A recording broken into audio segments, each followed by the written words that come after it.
Hi everyone, I'm back and I got new glasses. Do you guys like them? I think they're pretty cute. I got a lamp behind me this time, like Danny Gonzalez. So, hi Danny, if you're watching this, I like your lamp. Let me know if you like mine. So, today I thought we'd go over my 2020 Apple Music replay because I've been seeing everyone put up their Spotify wrapped thing. I thought it'd be a fun opportunity to take a little tour through my personal music taste and what I've been listening to this year. And if you're interested, you might be able to get a little insight into what gets this little singer-songwriter pea brain churning. So, with all that said, let's begin. I've listened to 224 hours of music apparently, which is pretty nifty, I think. So let me just whip out my calculator and convert that into minutes because that's how you freaking dirty Spotify folk understand music time. Despicable. That's 13,440 minutes, which I think is pretty good. I think it's like pretty average if you're like a music nerd. I think the next bit is my top like 100 songs, so I won't go through all 100 of them, but I'll tell you about the first couple. So yeah, number one is 800 dB Cloud by 100 gecs. I listened to 1000 gecs for the first time a couple months ago, and god, it is such a fucking fun and good album. It's just such a good time to listen to, and every song bangs so hard. Even like Gek and like I Need Help Immediately. I Need Help Immediately is probably one of the funniest fucking songs I've ever heard. It's so good. But yeah, 800 dB Cloud is kind of like my emotional support song because it's got these very like emo lyrics, but then it also bangs really hard. It's a song that you can both really jam out to and dance to and weep to probably. So, and I've been on the brink of both many times. That's why 800 dB Cloud charts at the number one spot. The next two are Tanya and Honey from Iridescence. I'm just gonna go right out and say it. I think Iridescence is supremely underrated, and I'll throw in a little hot take here too. I think Iridescence, quite frankly, is better than Saturation 1. That's my own opinion, but yeah, Iridescence is vastly underappreciated. Tanya is this very beautiful, open, very emotional, kind of raw song, and everyone's verses on it are so on point and good. It's one of my, if not like probably my favorite Brockhampton song ever. Tanya's also a song which is like on the brink of like, you know what I mean? So Honey is more of the like banging alternative to Tanya. Like if you were to like put it in a movie, it'd be right before or right as like a boxer is getting ready for the big match, if you know what I mean. It's like that kind of slow groove, hype, really punchy, almost like brutal song, but it's not like harsh. It's just like so, if you know what I mean. Not just yeah. I'll ignore the next couple 100 Gex songs because they're just like really good fucked up pop songs, and I think listening to 1000 Gex is like listening to Abbey Road. Quite frankly, you have to do it sometime in your life, so make it sooner rather than later because you don't know what you're missing out till you listen to it.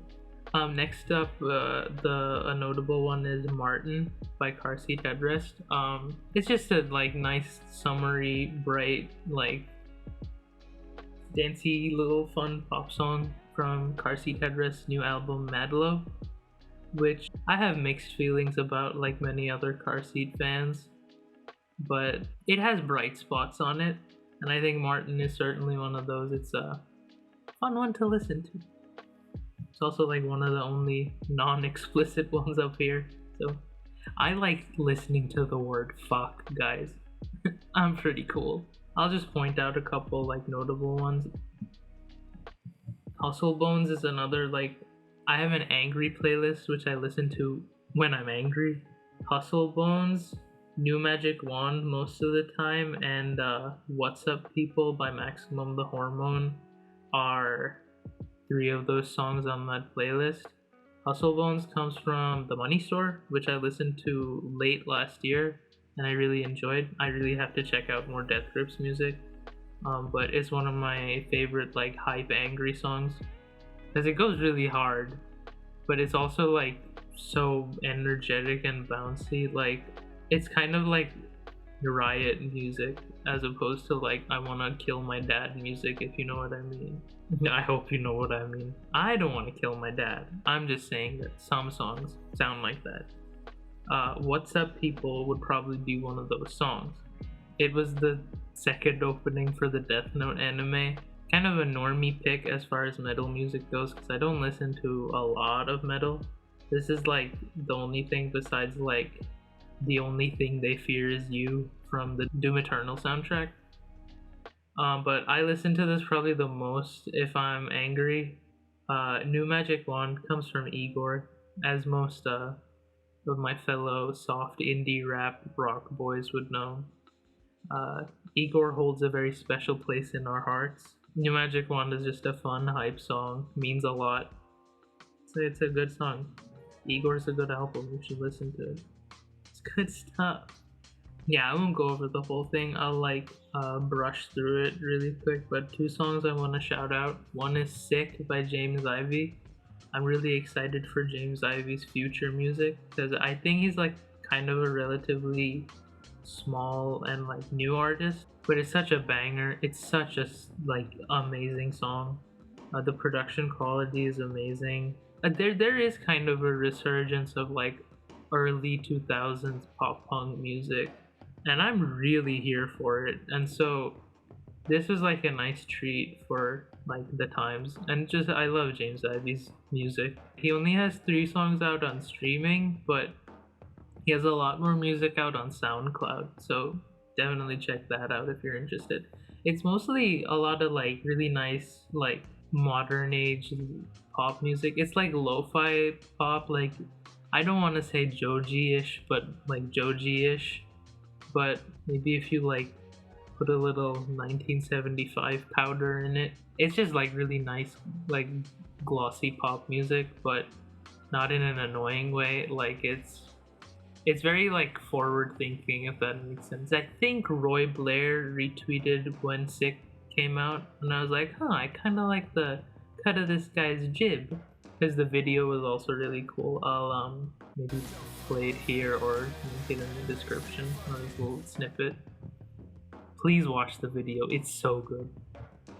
But yeah, Roy Blair's music I really enjoy. If I were to recommend one piece of music, it would be his Graffiti EP, which has 3 of probably like the best songs ever, in my opinion, because they're these like really well produced, like fun, earwormy, awesome pop music, which flow into each other really well. And so I'm also really excited for Roy Blair's new work. But Graffiti is just like fucking fantastic. So please check out Graffiti. I'll link a couple of these songs below if you want to check them out. I also had a bit of a phase where I was listening to I Want You to Know That I'm Awake and I Hope That You're Asleep by Car Seat Headrest. I'm just a big Car Seat stan. They're like my favorite band ever. How to Leave Town is a spectacular album, so I kind of love that shit. Just like shout out some songs as I go because I want to wrap this part up. Shout out Boyer. Shout out Boyer's a hype song. I'm surprised at how much Brockhampton's on here, but shout out Everlong by the Foo Fighters, though it doesn't need it. Real N-Word by JPEG Mafia.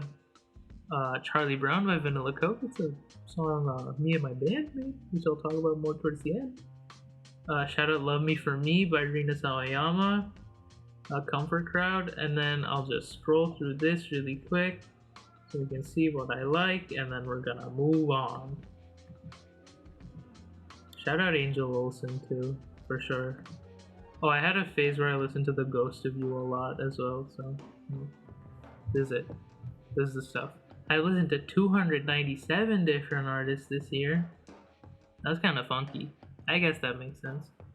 Again, I'm kind of surprised at how much Brockhampton I've listened to this year, but I shouldn't be surprised since they have like 6 albums, which are all in like my playlists, and I like kind of cycle pretty regularly. What's also surprising though is that Car Seat Headrest isn't my number one, because they have been for like the past couple of years, so that's pretty interesting to see them not there anymore. I'm just growing as a music listener, but I still love Car Seat. They are still my favorite band. White Noise, shout out White Noise. 100 Gex, 8 hours makes sense. That's kind of a wide gap, just 28 to 8. That's funky. Tyler the Creator, of course. Shout out Rina Sawayama. I love Sawayama, her debut album. It's such a good album, dude. It's so spectacular.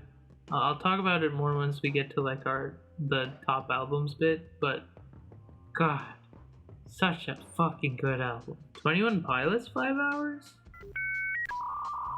I guess maybe I just like cycle through, because I am a top stan. Please don't make fun of me. Trench is a really good album. There's a lot of nostalgia and other stuff for like their older works for me, so they're up here. Idols, love them. I love Joy. Their new album's alright too. I have to listen to it a little more. But yeah, really good post-punk band. Also one of my favorite bands ever. I'm glad MCR is up here. I do appreciate that. Frank Ocean, obviously. Come on, if you're not listening to Blonde in 2020, you don't have the emotional support you need. Not saying that Blonde is therapy, but it helps. I'm surprised I listened to Conan Gray more than like JPEG Mafia and Death Grips. But testament to his songwriting. I'm glad the boy's doing so hot. I remember like him having 800,000 subscribers like a couple years ago. Now he's 3 million, which is fucking insane. So I'm very happy for him. Kid Crow is actually really astonishingly good. Of course the production's like amazing, but just the songwriting on the whole thing is really, really nice. So shout out Kid Crow. Conan Gray. Cave Town dropped his new album too. Angel Olsen and Boy Pablo I've had in my playlist for years. Amazing, like, I guess indie rock songwriters, they would both be. And Nirvana I listen to a lot when mixing my band's new album. Like, they're classics and they have really good production, so I just wanted to use them for references a lot of the time. So that's why they're up here too. I mean, also, like, I listen to Nevermind a lot. I should listen to In Utero a little bit, but I haven't yet, so I've listened to Heart Shaped Box, but okay, this is my personal top 10 albums of this year. This makes a lot of sense. 1000 Gex by 100 Gex, I've gushed about them already. Fucking spectacular album. Sawayama by Rina Sawayama. I love her so much. She's so cool. And this album is so good. There's not a single song on Sawayama that is not good. And every one of them goes in such a unique like genre shift. Or like not so much that it's distracting, but so much that it like keeps your attention and makes them all the songs really different and identifiable in like the track list. So I really love Sawayama. Fucking spectacular album. Godspeed Rina, wishing you the best. You were really fucking snubbed for a Grammy, but by God, you don't need it. But you know what I need? I need album 3.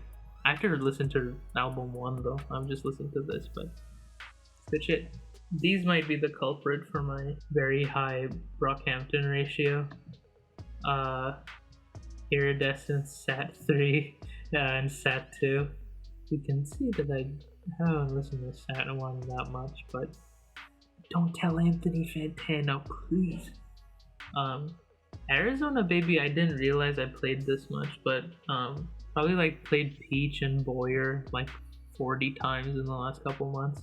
All My Heroes Are Cornballs. JPEG Mafia, excellent album. I just have to listen to it more too, but it has some real fucking bangers on it. I mean, Jesus Forgive Me, I'm a Thought is such a good song. Please check it out. It's a good intro to JPEG Mafia, I feel. Madlow I listen to a lot. Still have mixed feelings about it, but if you're into like experimental electronic music, I think this might be a cup of tea. No ACF I put on shuffle a lot because it's so long and I wanted to listen to the good songs like just to catch them during the shuffle. But ever like since I listened to it, my like opinion on it has like really worsened because like it is extremely bloated and I'm really not super interested in listening to all of the filler just like little EDM dancey things, even though they're fun. It made for a real cinematic experience the first time, but it's not really fun to listen to again except for a select handful of songs. Me and You Together song is so fucking good. And I'll leave it at that. There's a couple other bangers on it, but I think those are evident if you like check out the album. Fake It Flowers I really love. I only listened to it like last month, but I did shuffle it a good amount. I think Viva Doobie deserves a little more recognition, even though it is like very just like classic 2000s pop punk stuff. I feel like she's pretty fucking talented as a songwriter, and her songs are a lot of fun to listen to. I feel like she deserves the hype she has, and she deserves more. So, yeah. I'm surprised Punisher didn't show up here because I felt like I listened to that a good amount. Punisher by Phoebe Bridgers is also an excellent album. Like, I feel like my only thing with like kind of like mellow emo indie rock type stuff, it is very dangerously samey within an album. Like a lot of the songs like back to back sound really similar. But I think the nice thing about Punisher is that it toes that line very well, such that it's really cohesive, but it's not annoyingly samey. It's got excellent album art too. Okay, yeah, I mean, these top three albums make me really happy because I think they're pretty accurate to my experience listening to music this year. So, yeah, I also want to maybe shout out Weather Day because their new album Come In from last year also really helped me like make it through the year. Aesthetically, it draws a lot of parallels between one of my favorite album of all time, Twin Fantasy, like the really lo-fi first version. But it has such a unique identity of its own, and it has a lot of like nifty themes that run through the whole thing, which I think are super cool. And I'm really excited for Weather Day album too. So yeah, but altogether, I think this was a little fun excursion to go through. I got to like explain my music stuff a little bit. You can see that I'm kind of a normie in terms of like what's in fashion with like the like just under the surface level of music listeners in like the music community. I hope you don't see my music taste as a red flag though. I promise I'm not like a traditional soft boy. I don't hate women. Please don't come after me. But yeah, thank you for joining me on this little music excursion. This was a lot of fun. If you found any new music, please let me know in the comments. I'd love to hear about it. But like you found new music like through this video. If you enjoyed the video, well, why don't you consider leaving a little like down there? Maybe a little comment too. I like reading those. You could subscribe and ring the notification bell if you want to check out my future videos as well. But yeah, thanks so much. This was super fun. I just want to plug my band Vanilla Coke's new album too that came out this July called Summer Grays. I produced it and like sang and did some instruments on it with my band. We all put a lot of effort into it, and it's like really near and dear to our hearts, so it'd mean a lot if you check that out too. I'll link it in the description. And I also just want to say thank you to everyone who's already listened. Like I looked at the Spotify Wrapped for that today, and it's pretty astonishing how much we've been able to achieve this year, and I'm really proud of us, and I'm just overjoyed at the support everyone's shown. Also, I added an H to the end of my name so that it's easier to Google my stuff. And I changed my ats too. They'll be on screen. So follow me on Instagram and Twitter too. But yeah, thank you so much. I hope you enjoyed the video, and I'll see you soon.